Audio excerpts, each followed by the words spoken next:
Après Charles de Gaulle, Valéry Giscard d'Estaing, François Mitterrand et Jacques Chirac, Nicolas Sarkozy sera demain le 5e président français à se rendre en Andorre. C'est une tradition au cours d'un mandat car le chef de l'État est aussi coprince de cette principauté de 85 000 habitants nichée entre la France et l'Espagne. Julien Beaumont, Nathalie Gallet. Ce n'est pas ce paysage qui attire la plupart des touristes en Andorre, mais plutôt celui-là. Tabac, alcool, parfum, produits de luxe, ici tout est peu ou pas taxé, même l'essence. 0,93 le litre. En France, c'est 1,10 €, 1,12 €. Donc ça vaut le coup là. Ça vaut le coup là, ouais. Là on va faire Si le on plein, pouvait, là, on va en mettrait partir. dans le coffre. Ouais. Des touristes français dans la rue, François Mitterrand ou De Gaulle, et même Charlemagne.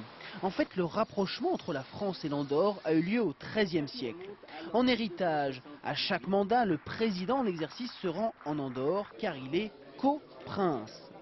Depuis la Constitution de 1993, c'est plus un titre qu'une fonction. La Constitution prévoit l'intervention des coprinces, mais c'est une intervention, encore une fois, où il n'y a pas d'initiative. C'est un rôle plus, je dirais, symbolique.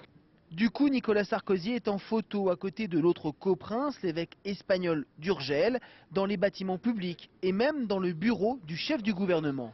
Et ici, c'est une visite à l'Élysée au mois de février dernier. Ce jour-là, ce n'est pas le coprince Sarkozy, mais bien le président français qui demande à l'Andorre d'en finir avec son secret bancaire. Nous sommes de moins en moins un paradis fiscal. Nous sommes en train de faire en interne une loi sur l'imposition sur le bénéfice, ce qui n'existe pas encore.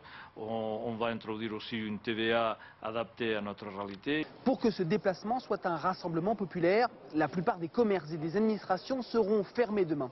Il devrait donc y avoir du monde dans les rues. Pourtant, certains Andorrans sont mécontents. Ils dénoncent une visite expédiée. Nicolas Sarkozy ne devrait pas rester plus de 3 heures sur place, ce qui ferait de cette visite officielle française la plus courte dans l'histoire du pays.